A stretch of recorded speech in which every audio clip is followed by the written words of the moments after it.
በልጅነቱ ጀምሮ የአስም በሽተኛ ነበር። እናም በልጅነቱ እንደማንኛውም ሕፃን ትምህርት ቤት ሄዶ የመማር ዕድል አልነበረውም። ቤት ነበር የሚማረው። ጓደኞቹ እያመጡለት ቤት ነበር የቤት ስራውን የሚሰራው። ቤት ነበር የሚፈተነው። ቼን ዓለም እንዲህ ነበር የጠበቀችው።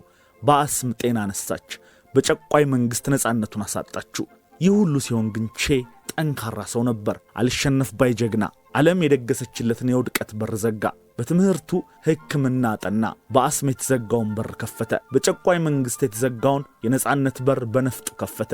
ቼ ቋንቋ፣ ዘር፣ ቀለም ሳይገድበው ለሰው ልጅ ነፃነት ሲል የሕክምና ጋውን ጥሎ የወታደር ልብስ ለበሰ። በመርፌ ምትክ ነፍጡን ይዞ ወጣ።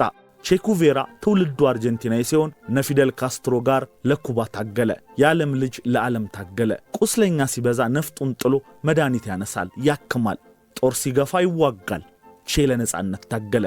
የሰው ልጅ ላይ ቀንበርን መጫን የለመዱ ሁልጊዜ ገዝተው መኖር የሚፈልጉ ነፃ ሰዎች እንዲኖር የማይፈቅዱ በመጨረሻ ነፍሱን ወሰዱበት። ቼን ዓለም በልጅነቱ ጀምራ ገፋችው። ዓለም አልተቀበለችውም። ቼ ግን ዓለምን አሸንፋት።